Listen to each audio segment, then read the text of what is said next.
So, welcome everyone. We are here with Vinicius from taoDAO. What else? ReRe, contributor at Sensorica. Uh, what else? Vini? Greenpill Rio probably, right? Yeah, there's a bunch of other things too, but uh, we can stick with that. No problem. And yeah, we are here today with Vini.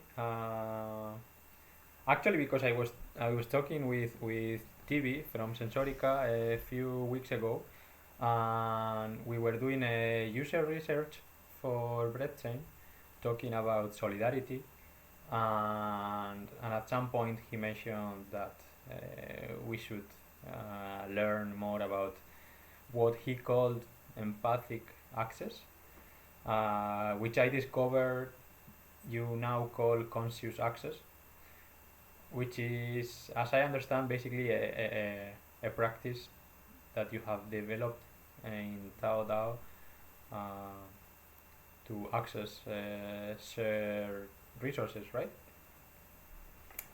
Yeah, yeah. The thing about taoDAO is when it was co-initiated in 2020 was in the midst of the COVID-19 uh, planetary pandemic, right? And we were seeing, we had a full stop, basically a worldwide full stop, if you guys recorded well, right? And that generated uh, immense, uh, immense imaginative or ludic seismic fissures in our societies, and that led not only me but other four guys uh, to make profound conversations. We made really profound conversations to try to understand if the way to coordinate ourselves would only happen if we create and generate an organizational framework, right? And why do I say this? Because if you look around in the societies that we became, our capability, our capability to have agencies depends on your being part of an organization, right? Or a political organization, economic organization, religious organization, whatever. And if you look at and if you and it was and when you look at what type of coordination organizations can really do, they are really not interactive. They are really not co-creative. They are really not, you know, they really don't generate new possibilities, you know, or new ways to relate to each other, because they are hardcore, uh, hard, uh, uh, hard coded uh, to work as mechanistically speaking as a hierarchical entity with with all sorts of functions like a watch. And even if they are more horizontal, even if they are more open to understand what's out there, the way that organizations move is is very articulated. It's very strategic. It's very militaristic. You know, it's very. It's like a. It's a. You have to. In order for organization to move, it has to know the ground beforehand, because it has to. It has to create strategies, even to move. That's crazy. We were talking about that in 2020, and we were looking at the DAO scene, and everything about DAOs, decentralized autonomous organization, when it comes to the human interaction with it, it was around creating again an organization, creating again something consensual, creating again, all the processes. And so we made a profound reflection about that, and say, hey, what if we, we re-emerge, the peer-to-peer paradigm, and what if we we make the peer-to-peer interactive dynamics of the peer-to-peer paradigm the source code? What if we generate? What if we try not to systematize, not to simplify the complexities around us or our complexity? What if we consider our complexities as part of the equation, right? So this was the questions that we're talking about in 2020, in the midst of this worldwide COVID pandemic, right? So that's the origins. This is the origin story. This is the origin story of how taoDAO came to be.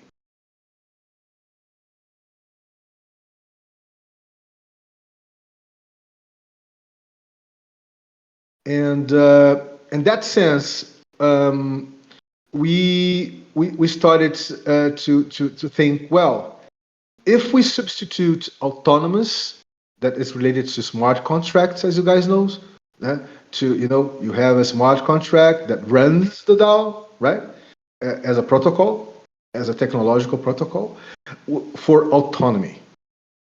But let's add to this autonomy the capability to perceive your surroundings. So we made one more evolutionary step. No, we're not talking about autonomy per se. We're talking about something autopoietic. So we started to understand that as nature, as Humberto Maturana and Francisco Varela in the 70s perceived, right?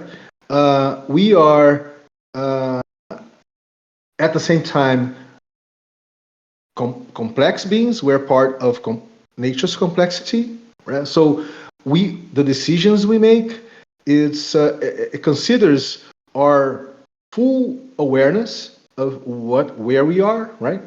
And things that we even don't have any type of control, like the dream state, this meta dream state that we are when we go to bed, when we go to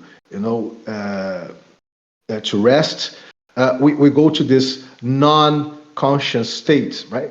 So we are constantly embedded and being embedded by complexity, the complexity of the reality of nature, or the reality that we create. We as a species, we create our own reality, and we are embedded by our own complexities, right? So in that sense, we thought, well, if we could create a dynamics that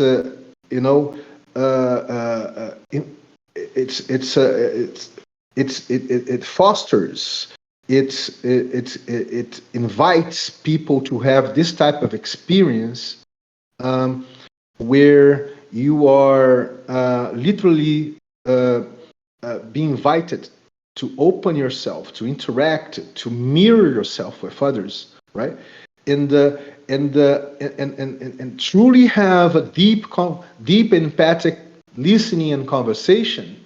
I think that we're on something here, because we're recapturing, the capability of our agencies, right? We're recapturing the capability to generate agency for us, in between us, and within us, right? And that was the basic thing that the basic DNA that we're trying to grasp, right? Trying to understand what would be the mechanism, the basic mechanism for taoDAO. And the word itself, taoDAO itself, we were talking about, well, how we were going to call this, decentralized autopoietic organization, right? because we're talking about dealing with our complexities and dealing with the complexities around us, right?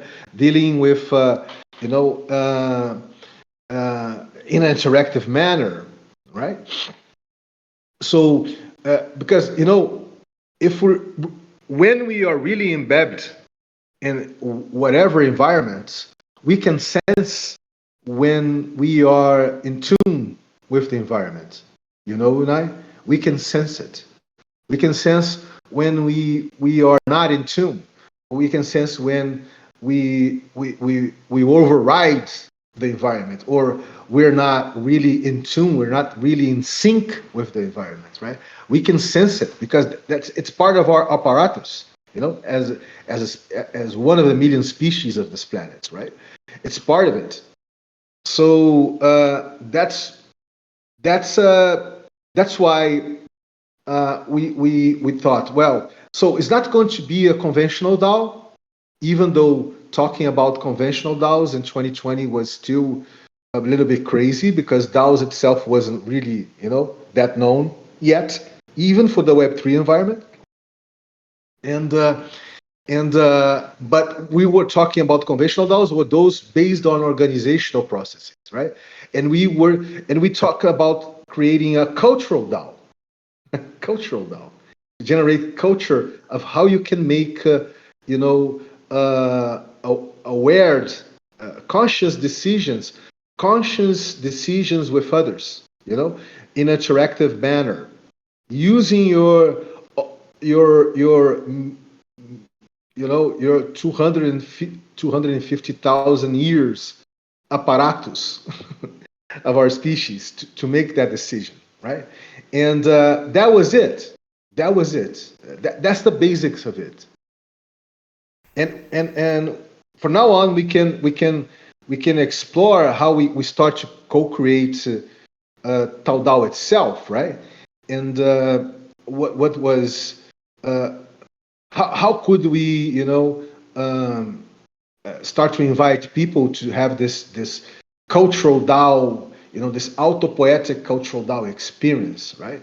And the craziness of it is that we were not talking about any voting processes. We weren't talking about making any type of consensus. We're talking about um, interactive dynamics, emerging phenomenon. You know, what types of uh, patterns of organization would arose from it? Right? What types of of modes of regulation would emerge of it? So we were talking about network phenomenon, right, in a peer-to-peer manner. So we were talking about would it emerge in a more centralized or decentralized manner? And notice, people, decentralized is not distributed. I feel, you know, when I that out there, people mistake decentralized for distributed. There are different things, right? Decentralized is multiple centers, right?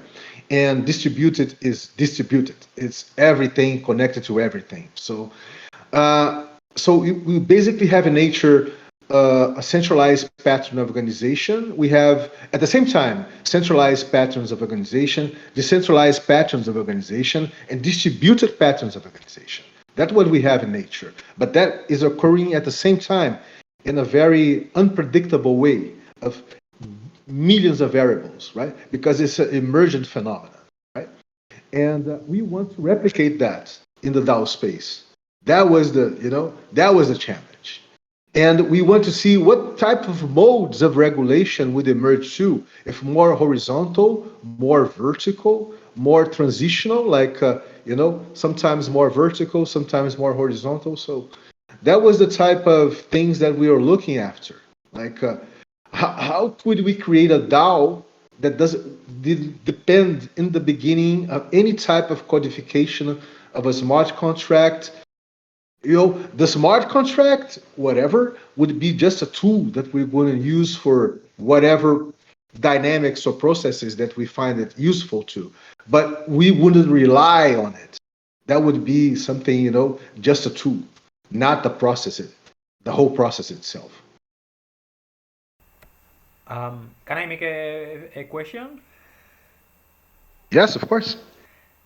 So I made a friend from Chile last year, and now he's a good friend, and we talk a lot, and we have some projects together, and he has talked a number of times about Maturana, Varela, and so on, and but and he values conversations a lot also.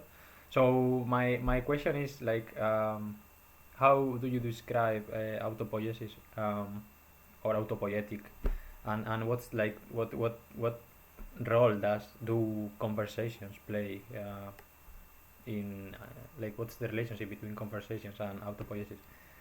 It's maybe a big question, but well. Yeah, no, that's a great question.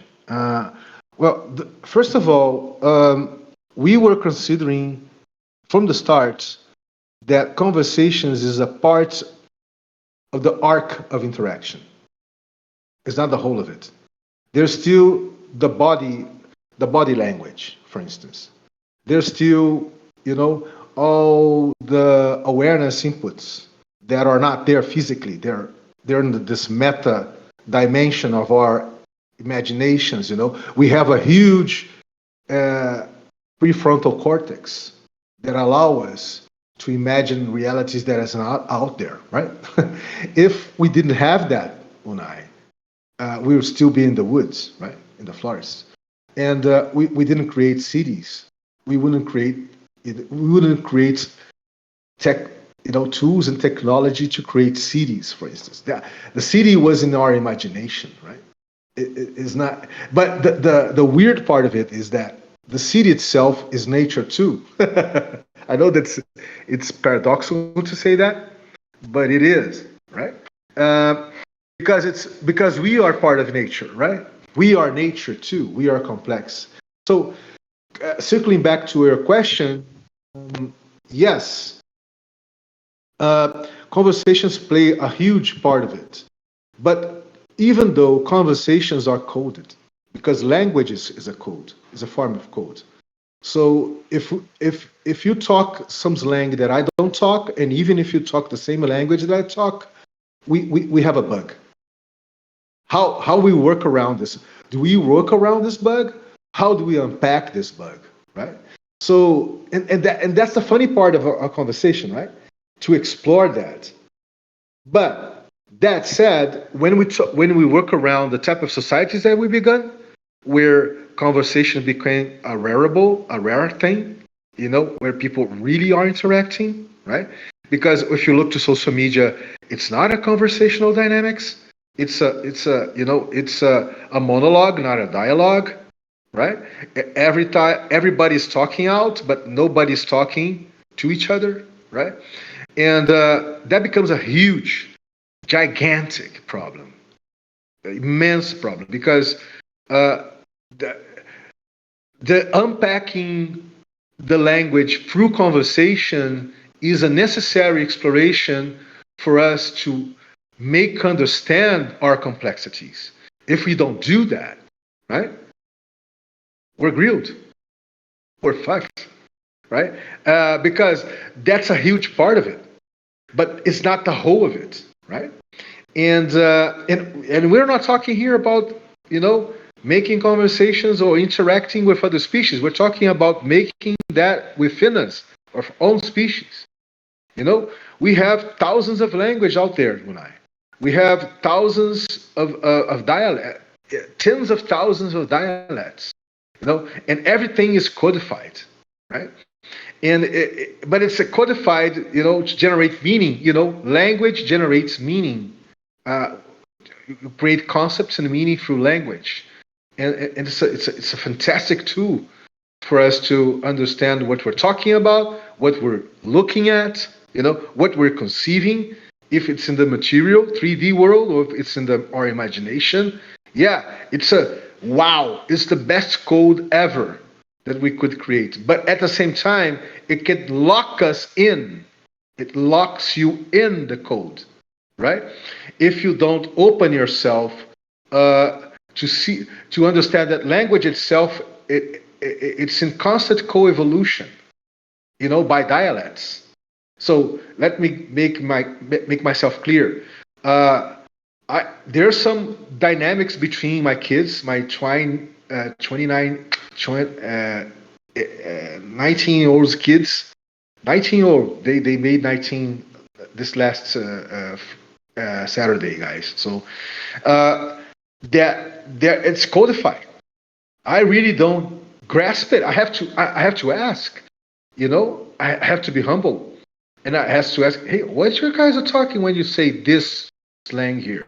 Oh, Dad, this is about this and this. Really? Wow, never had a clue I could be about it, and that established a connection, right? Because I'm not ignoring it. No, I'm unpacking, I'm decodifying the language, the dialect that is embedded in the language. And, and see, there's another thing. I talk about body language as part of interaction, right? There's another thing too uh, that is interesting is the practical thing, is the practicality of putting the language in practice. Is not only talking, is moving your body too. It's having experience with the language in different contexts. So, for instance, my kids likes to go to a cipher. I don't know if you guys are around about hip hop ciphers. Have you heard about hip hop ciphers? It's a type of, you do a type of round table where each hip hopper he sings some line and the other complements the line. So it generates a circle that is a round table where they co-create things. It's an interactive dynamic. They co-create the music there and right there in that moment, right? Interactively. It's a beautiful thing. So they invited me to go to a hip hop cipher dynamics in a plaza here in Rio, and I was amazed that I didn't know about that. Wow! Crazy! It was crazy. And I learned so much being embedded in that context with that language. So it's not only so I don't know if I'm answering you specifically. I can circle back to taoDAO. But taoDAO, yes, was inviting people to have these types of experience from their lives. Not only, let's talk via Zoom, right? Let's talk online. No, it's not about that. It's about that, of course, but let's unpack our differences of dialects within our major language, that's Brazilian Portuguese, right? And or Portuguese Brazilian, whatever.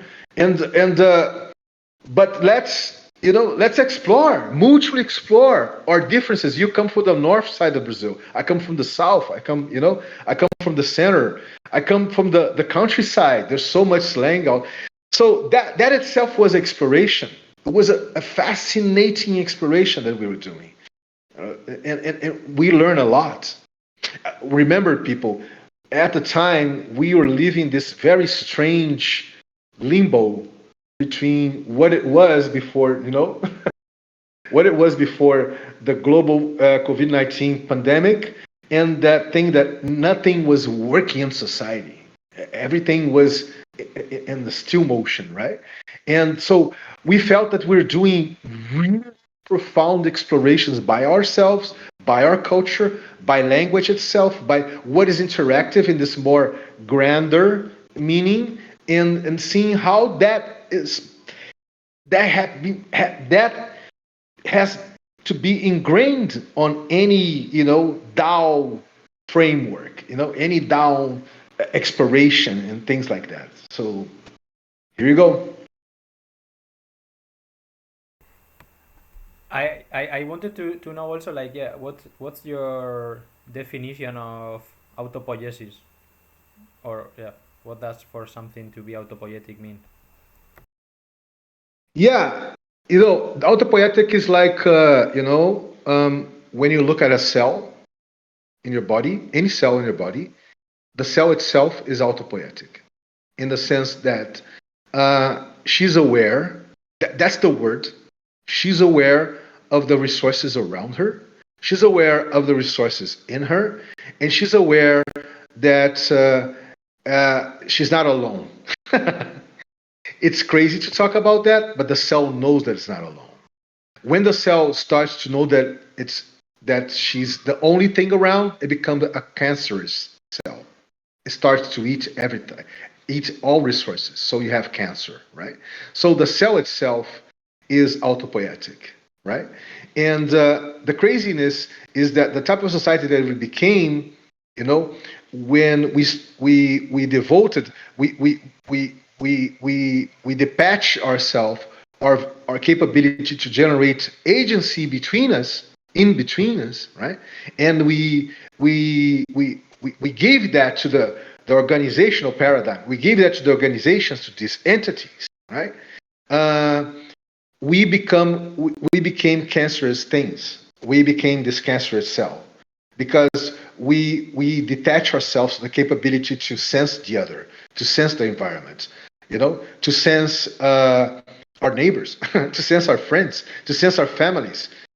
We became desensitized of it. Our sensibility of it was shattered, you know, and that was the thing that we discovered with taoDAO, doing the taoDAO exploration. So, and we start to understand that the regeneration is a really wide, a really wide spectrum of things. It's not only about and there's a misconception about regeneration, Unai. You know what it is? People think that regeneration is about all things good. No, no, no, no. Regeneration is about all things bad and good at the same time. Regeneration is about, you being burned, you live your life and you die. So regeneration, when we talk about profound regeneration, we talk about understanding that death is part of life. Understanding that each day billions of cells in your body dies to create more billions of cells to give birth. So regeneration is not about pinky things, right? Pinky in the sense to be pinky, rosy things. It's not about constant generating, constant abundance. No, no, no, no. It's not about that, man. Regeneration, we discovered that experimenting, not only reading literature about it, not only about, not only related to Maturana or Varela, but, people that came, they were very well literate about it. But we start to understand that regeneration is like the cell does, is mutual access, and that relates to abundance too. So abundance is not accumulation. Abundance is a mutual access dynamics that we're accessing, um, you know, uh, interactively, aware that we are doing this mutual access of all sorts of resources, and we have a sense. This is the part, the funny, the interesting part of it. We have a sense, we can generate the sense of how this mutual access dynamics, this peer-to-peer dynamics, is related to the arc of generation itself. So if I start to interact with you, for instance, Unai, there's going to be, it doesn't need to be an endless conversation, an endless interaction. It's going to mature and it's going to die.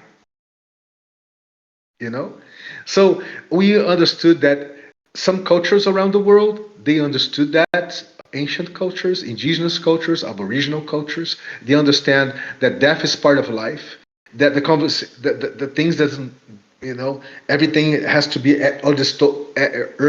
disposable at all times, right? So we start to understand that it's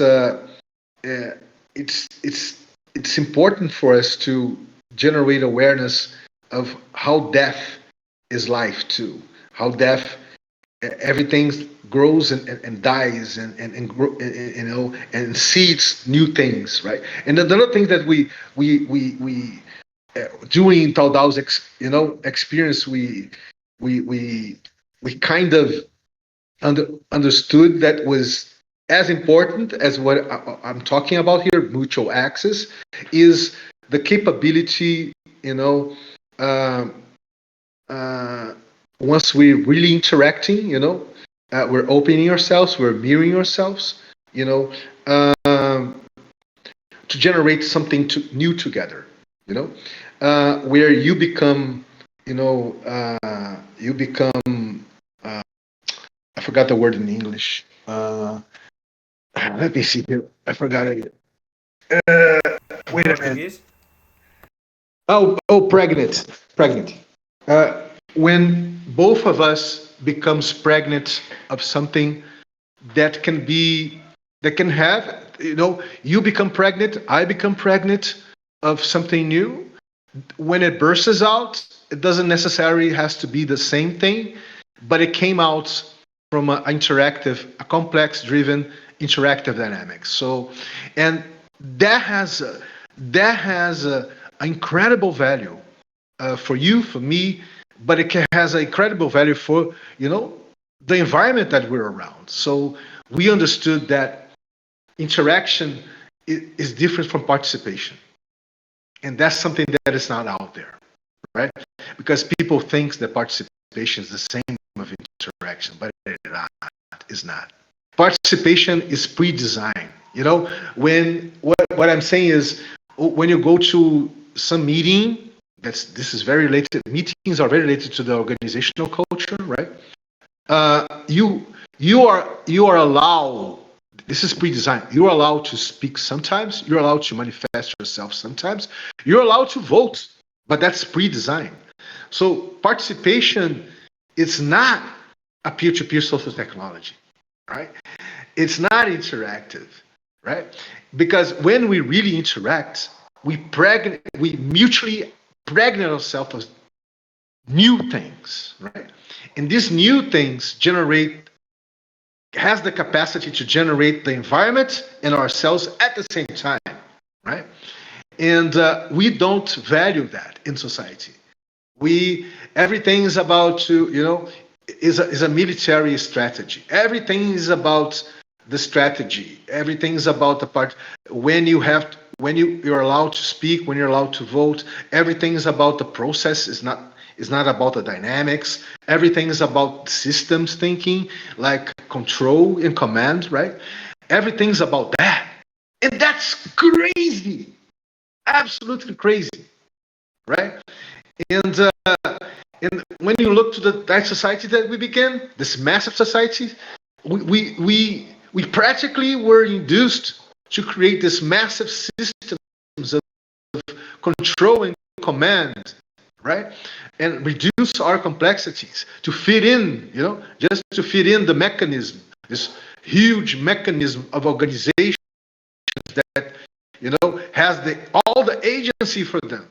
And we were making this type of conversations and exploration. So we understood that taoDAO was this, this fringe, organic, interactive, emergent experiment that was blueprinting a way to generate wealth within different peoples, different contexts, different languages, different dialects, and that was the beauty of taoDAO. And of course, we have to systematize some things in taoDAO. And the only thing was systematized was like this constant open gathering that we did every Tuesday for people that we were invited to get along with us and to explore. We created a token, a human-driven token called Tao Token, right? And it was based on mutual access. It was based, on we created a lot of things. So in order, and we challenge ourselves, we challenge ourselves in this way. I'm going to frame it. Well, what if, guys, each of one of you that already has, let's say, a YouTube channel, already has a Coursera platform where you generate your content there, a Coursera, right? Or already have a podcast. Why not? We put these, Web two platforms that is already generating revenue, right, or something like that, as the portals, as the bait, right? The bait, the bait in the portal is a type of a bait. As the bait, as the portals, where people know, oh, I'm going. Yeah, there's something. That those YouTube channels there. There's that podcast. There's different.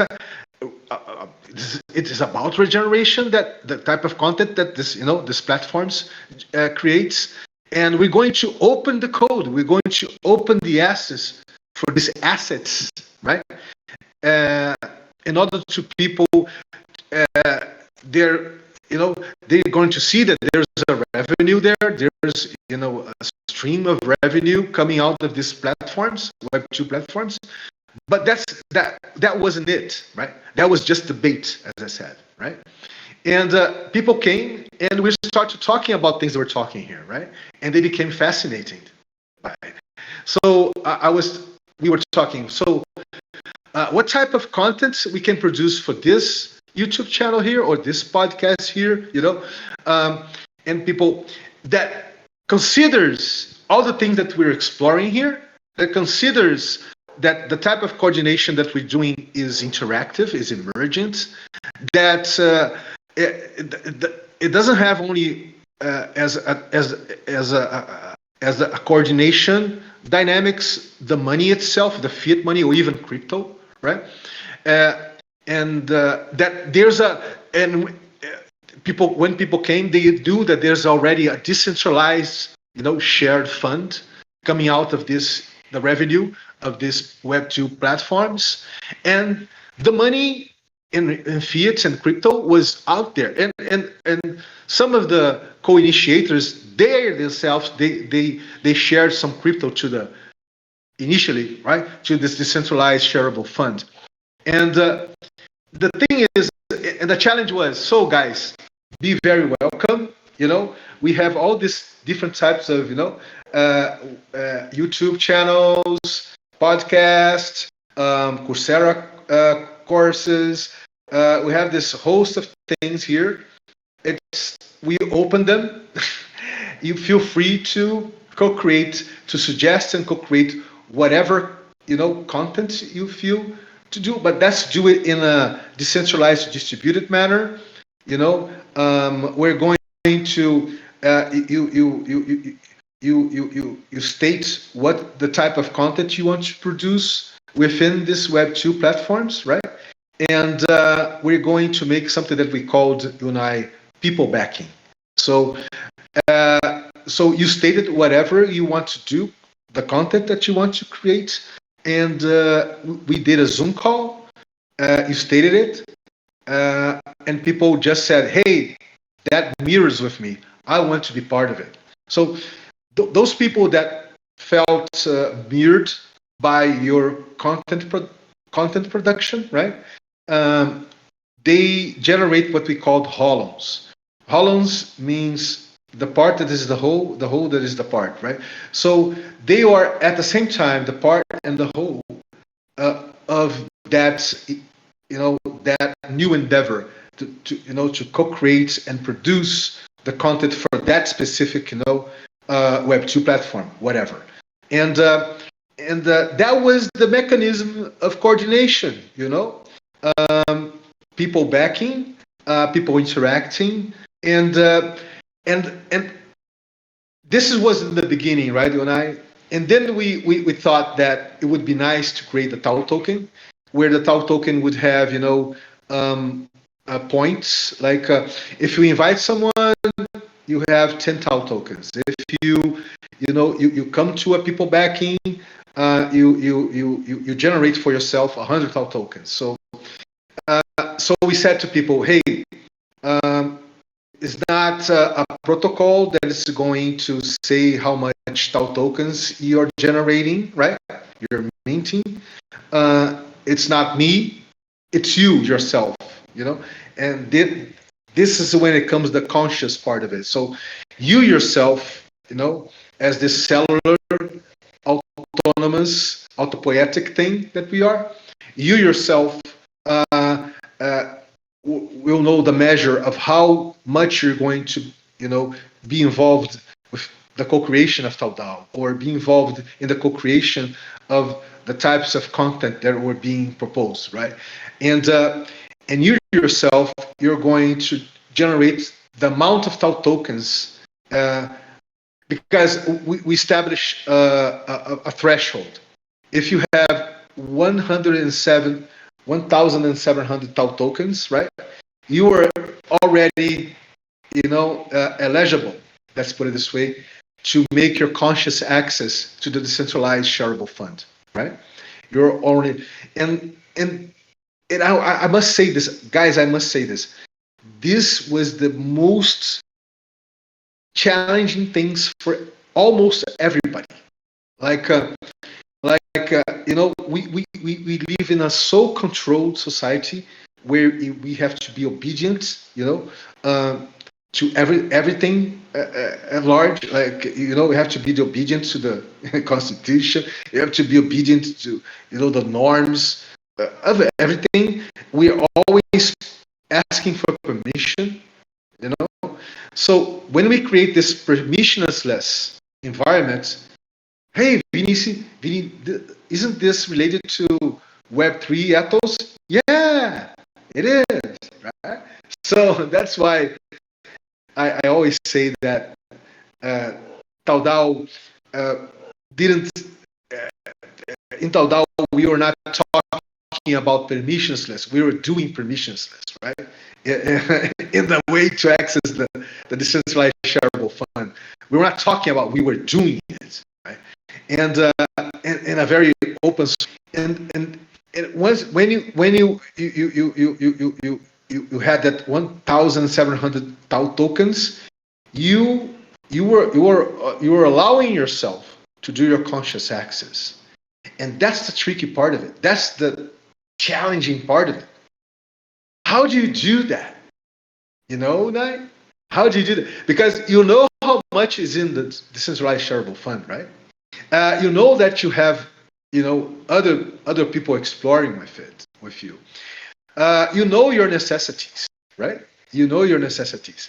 How how do you rationalize that? How do you make your conscious access, right? And everything that you can imagine occurred. You know, people that were really tuned with that, and they were able to do real interesting conscious access, right?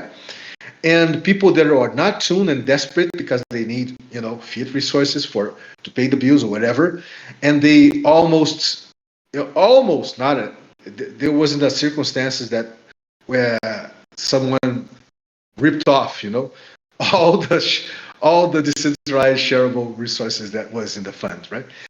But there were people that made, even people that made huge accesses, and did really not energize so much things because this threshold was not really high.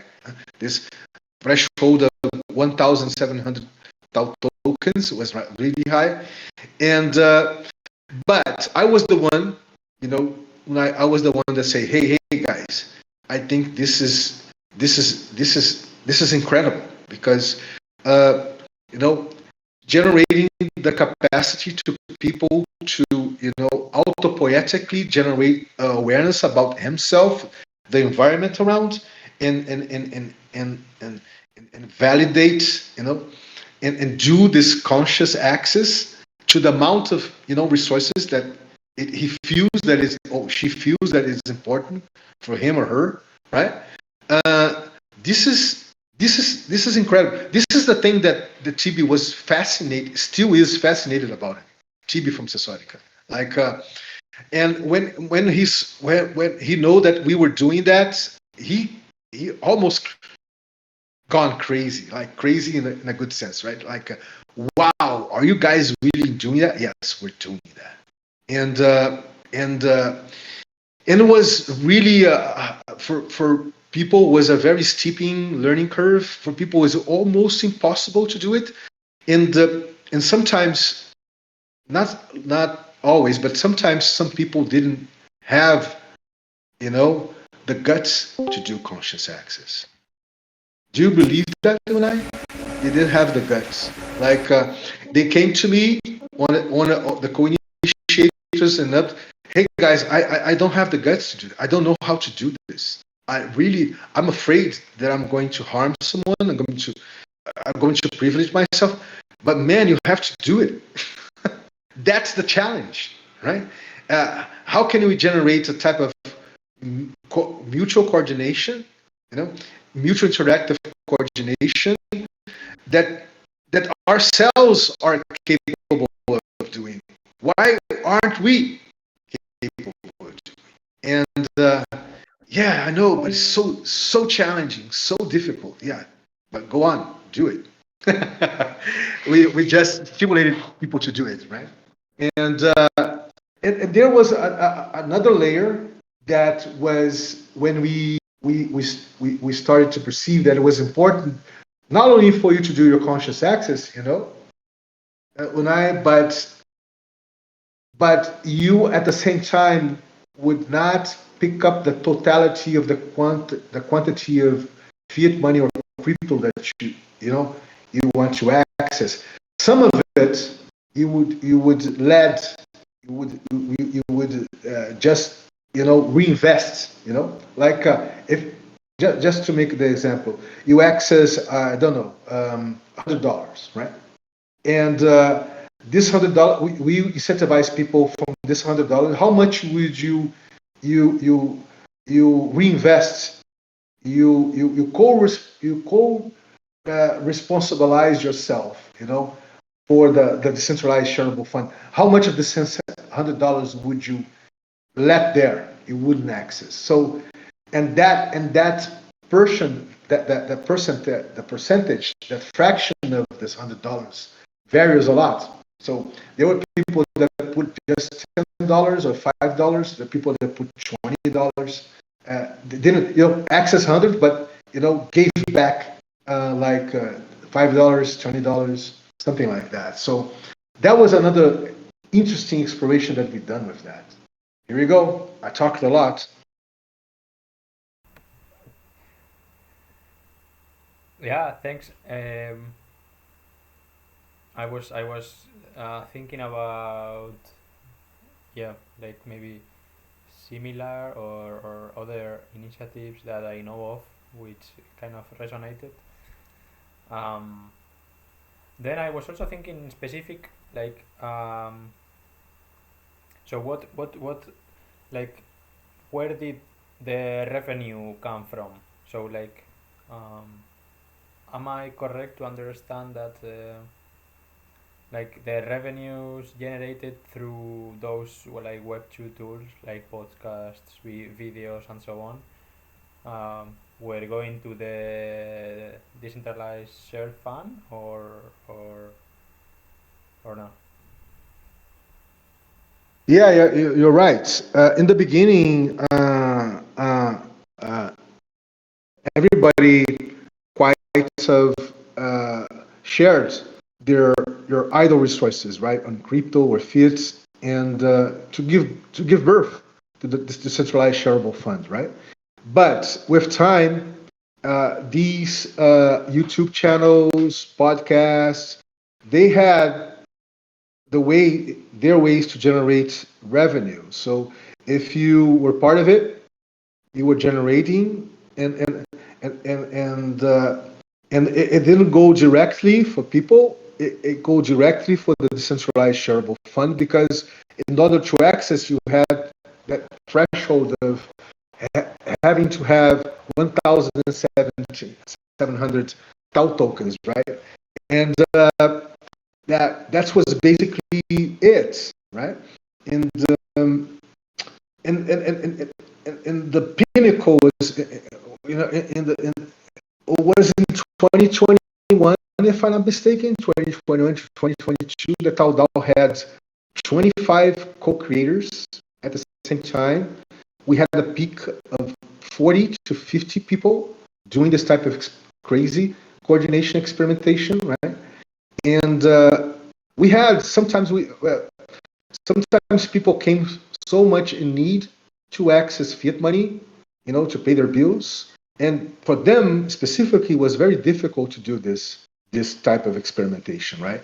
And we started to see that wasn't something that could become universal in the type of society that we became. We saw that people that were coming, basically they had their own jobs, or basically they, or doing their own free stuff, their own freelancers or something like that. But when it came people that was unemployed, or people that was generating revenue and they were desperate, to access any fiat money, we understood that first, this experiment was not for everybody. It wasn't for literally everybody in the society. It was not for, even if, and I can say to you, even from it was not for the extremes. The extreme poverty, wasn't it? And the extreme richnesses, or what is considered wealth. You have a lot of money, because in both cases, people were hunger for different things. Those who were very wealthy, they were hunger for being more monetaristically or real estate healthy. They were about accumulation, right? So something like this wasn't really in their interest. Or people that was in the need for money, they basically, need a universal basic income to pay their. But that wasn't the proposal of taoDAO. It wasn't never about that, right? And that led us to understand, that taoDAO could be, interfacing with initiatives that were creating universal basic incomes, like nowadays we have a stable coin called USDC Glow, or good dollar, right? That is related to generate this basic income for people, right?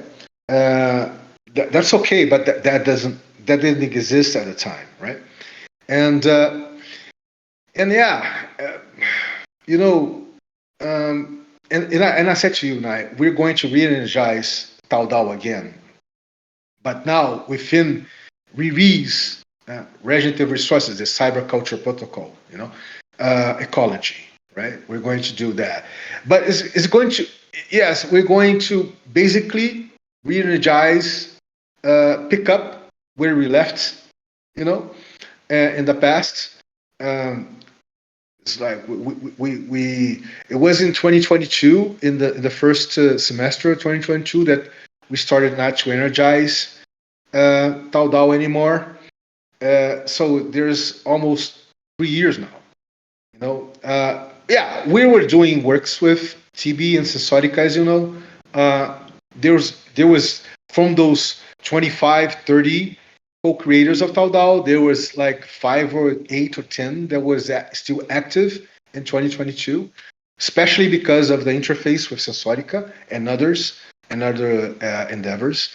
But that said, uh, uh, at the time, me myself, I already had learned a lot about the complexity of interaction and the different paradigms that we were working with, right? And I was already entrenched, I was already embedded, right, in the Web3 refi space here in Brazil that was literally emerging, right, in 2022. And I thought that was a good opportunity to create something like ReRe, right? That one of the foundational peer-to-peer paradigm foundational steps certainly is taoDAO. There are others, but certainly is taoDAO. Mm.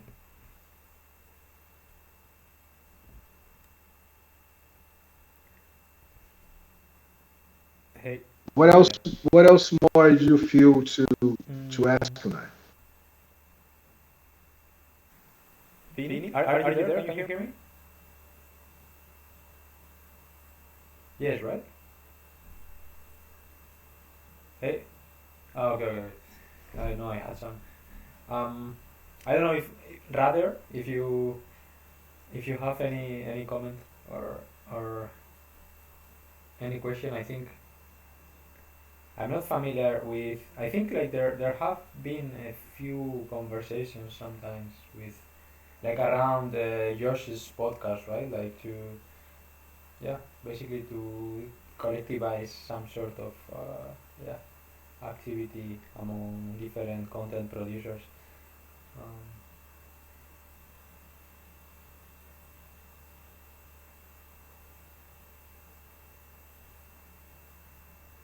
I don't know if rather yeah sorry go.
Yeah, lovely.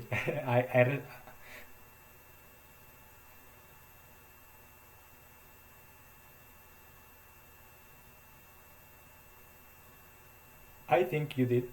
I don't know, rather.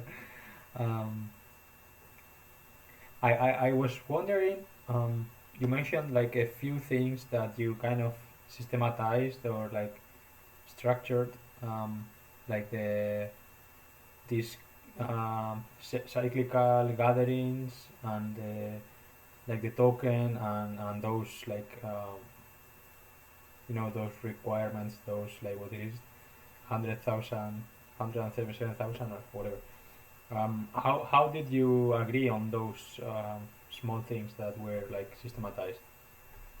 What was the decision making process? Or?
Yes, a bit.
Um, I think the question was about the how decisions were made, but I think I got the answer like very clear one. I really like it.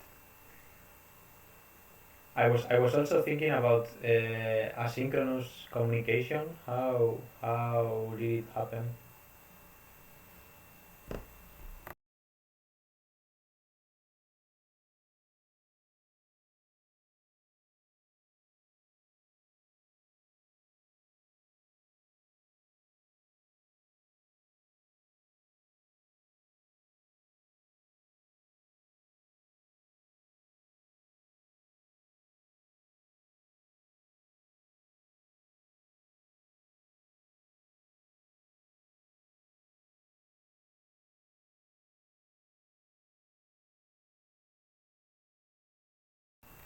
Yeah,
yeah,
no,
Mm.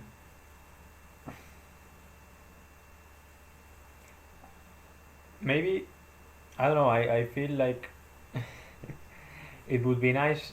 I mean, the from my perspective, yes. Like then anything can happen, right? Like people can join or not join, whatever.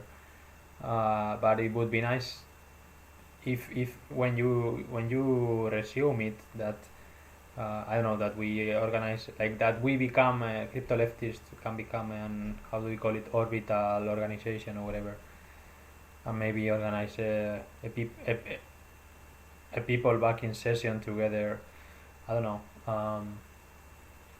But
yeah, yeah, yeah, yeah.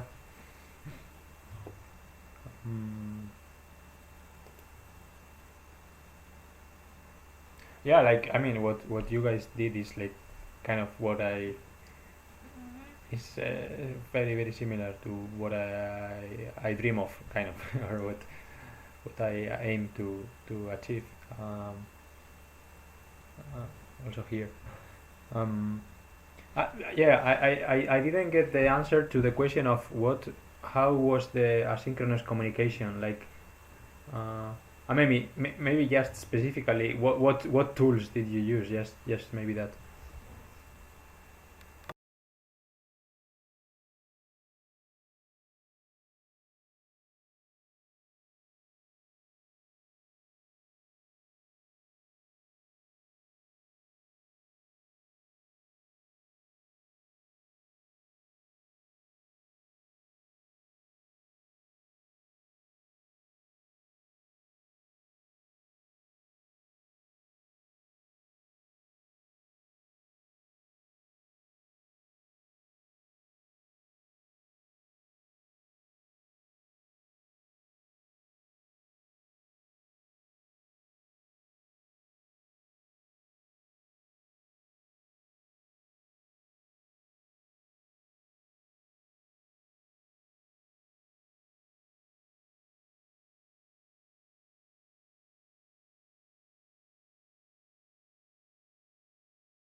Like how many people are like that in where, like in which places?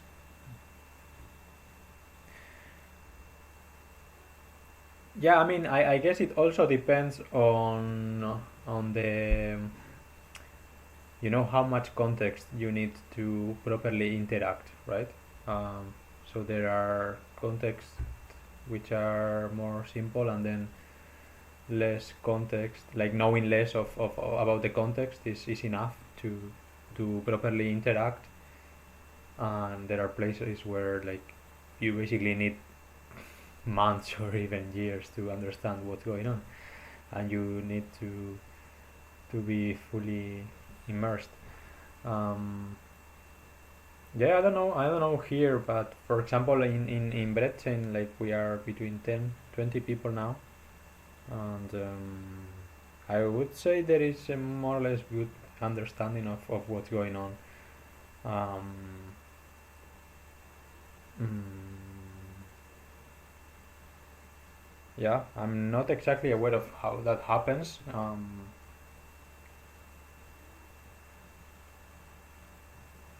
Yeah.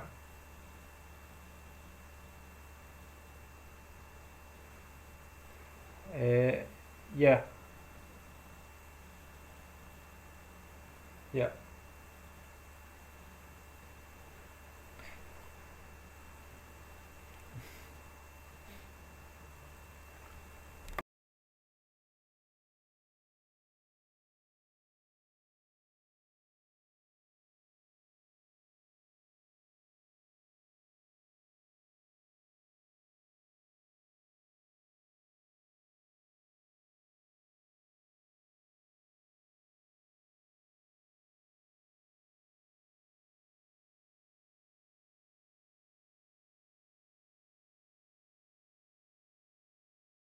Yeah, huge.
Yeah, nice. No, I really, I think I really resonate. I don't know what the secret sauce is like to achieve what I feel you say you achieved in taoDAO. Um, I guess it's a combination of many things and situations. Uh, but would be I would really be really interested to at least try it, and see experience it and see how it develops. Um, yeah, it feels like something organic. I would say like that's the word that comes from me, right? And something that looks much more like how I understand nature is, right? Compared to something more like coming from our minds and from plants, from engineering. Uh, so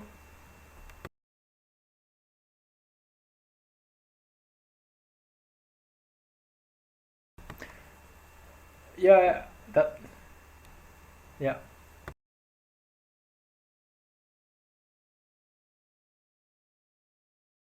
No, not that one.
Yeah. Yeah, that's what I was thinking, and something, yeah, what I meant by the different situations, right? Like where something can emerge or not.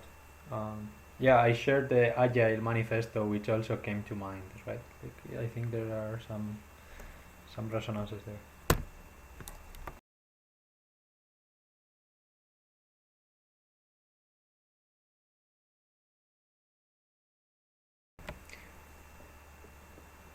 I just said that I shared the Agile manifesto in the chat, which resonates also with what you have been sharing.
Yeah, thanks a lot. I think I should be going to bed already. um, it has been a pleasure to talk with you again.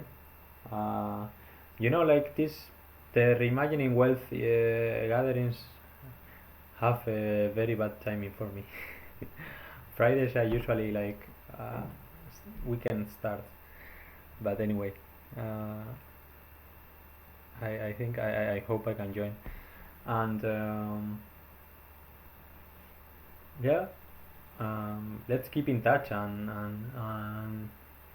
yeah, experiment with people backing or something when it comes back to life.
Yeah.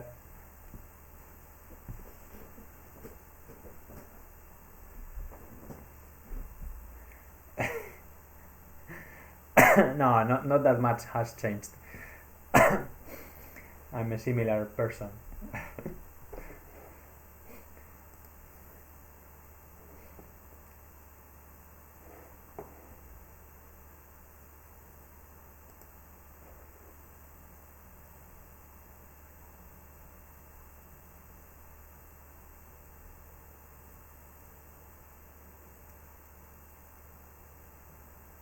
Mm, thanks for that.